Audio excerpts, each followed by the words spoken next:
Senator, ano po reaction nyo na diversionary tactic lang daw po yung allegation nyo na no elections sa 2028? Sino ba nag-a-allege nun? Kasi narinig naman ninyo ang nangyari. Galit na galit sila, sabi nila, unparliamentary. Pero sa punot dulo, inamin nila na pinag-usapan talaga. Inamin nila yung meeting, inamin nila yung date at saka yung location, inamin nila yung mga nandun.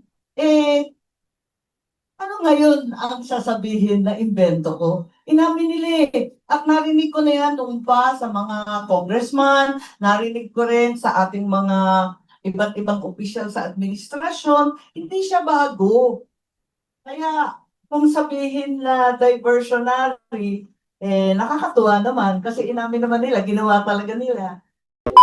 Alright, mag-reaction tayo dito mga kababayan kay Senator Amy Marcos na sinagot niya yung mga paratang sa kanya na allegation niya lang daw yung no election, yung term extension at Constitutional Assembly no na inexpose ni Senator Amy Marcos mga kababayan. Na totoo naman talaga na nag-meeting pala sila Soto no doon sa Soler kasama sila House Speaker Bojedi pati yung House Secretary General yata pati yung sa Senate ay nandoon mga kababayan no. Nagpaliwanag naman dito si Senator Soto at si Ping Lacson pa mismo yung nagsalita din na napunta siya doon sa VIP lounge na yun pero hindi naman daw yung kanyang or hindi yun yung kanyang pinupuntahan no kasi may board meeting daw po siya pero nakita siya ng mga security ni Tito Soto kaya pinapasok siya doon sa VIP lounge mga kababayan kaya nagtaka daw siya bakit nandoon sila Senator Soto at sila House Speaker Bojedi pero yun po yung kwento nila mga kababayan so by chance lang ba na nagkita sila doon mga kababayan sabay yung kanilang meeting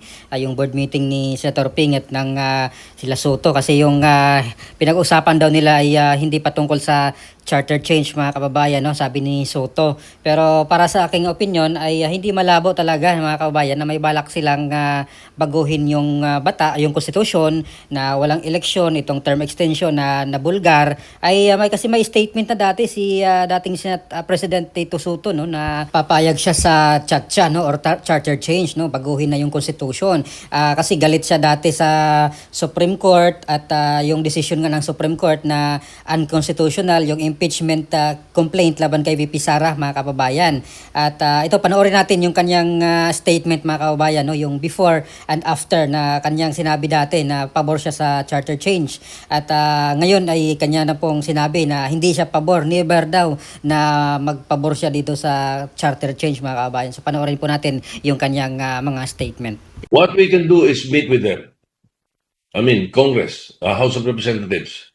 Okay. Pag-usapan lang yung issue pag-usapan namin yan.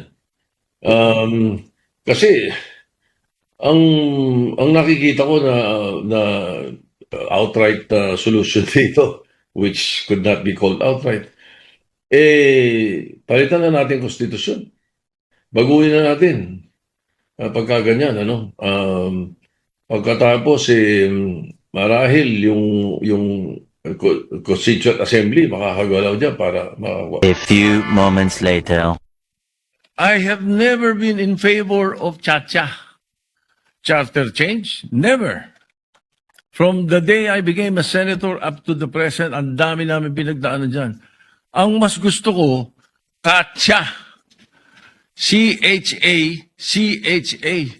Not charter change. Ang kailangan natin, CHA, character change.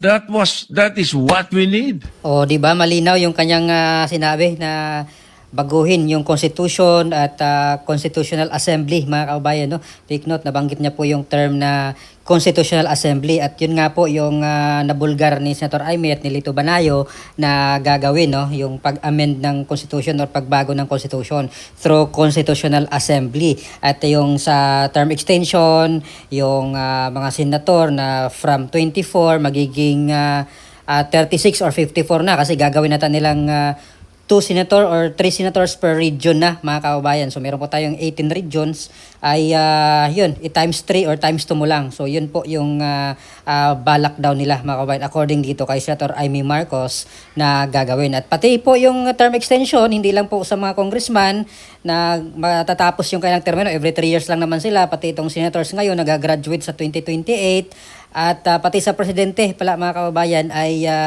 extend na rin hanggang 2031. So yun po yung sinabi no ni Senator Amy Marcos doon sa kanyang expose or doon sa kanyang binulgar mga kababayan. Kaya para sa akin talaga ay hindi po malabo no yung kanilang binabalak no kasi si Senator Soto talaga ay masasabi nating sinungaling no kasi may statement siya dati na pabor siya dito na baguhin nga yung constitution through Constitutional Assembly no dahil galit nga po siya noon dahil sa pagdeklara ng Supreme Court na unconstitutional yung impeachment complaint kay VP Sara noong 2025 dahil minamadali nga nila yun mga kababayan no diretso yung kanilang pag-file or mabilisan yung kailang pag-file ng complaint laban kay VP Sara na hindi nasunod yung tamang proseso. So yun po yung dahilan ng pagdeklara ng unconstitutional ng Supreme Court. Kaya galit na galit sila doon sa desisyon na iyon at tama naman yung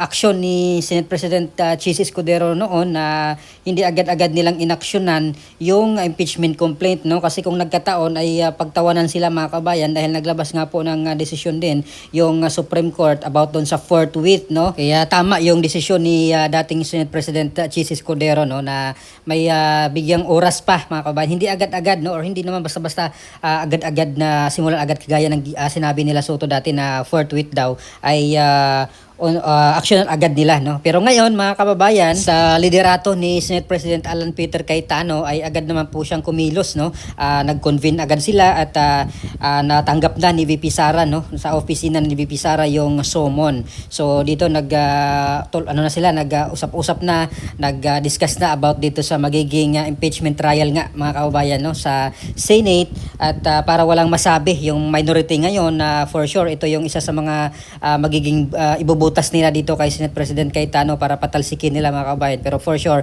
ay wala na po sira na yung dahilan na yan dahil kumilos na si Senate President Cayetano no patungkol sa impeachment so yung ibang dahilan na ginagawa nila ngayon or binabato kay Senate President Cayetano yung ibalik daw nila yung dangal ng Senado dahil sa pag-upo daw ni Senate President Cayetano na sira daw yung dangal ng Senado no wala daw yung integridad mga kabayan so yun po yung kanilang naratibo yun yung putik na binabato nila ngayon kay Senate President Cayetano mga kababayan. So, sa aking opinion naman dito ay sila naman yung nag-iingay no. Sila yung may bahid ng hindi maganda dahil nandoon na sila no.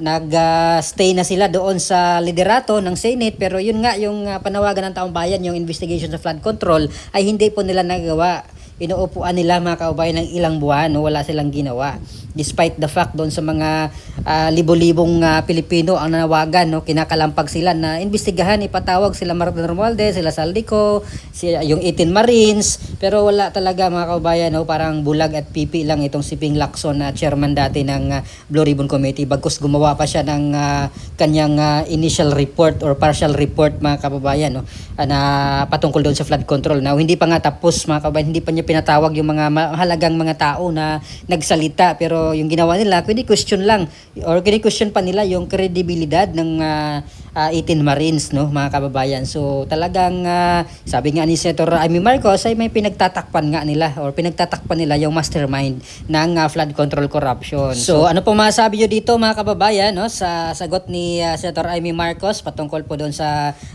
allegation niya na tactical lang daw niya no mga kababayan pero narinig naman natin itong si Senator Tito Soto dati na may statement nga siya na pabor nga siya dito sa pagbago no or baguhin nga itong constitution through Constitutional Assembly pero ngayon dinideny niya na never daw po siyang papabor simula nang naging senador siya hindi daw siya papabor dito sa pagpalit ng constitution or pagbago ng constitution mga kababayan pero yun nga yung nangyari so kayo na pong bahala na maghusga mga kababayan no please comment down below maraming salamat God bless po sa ating lahat.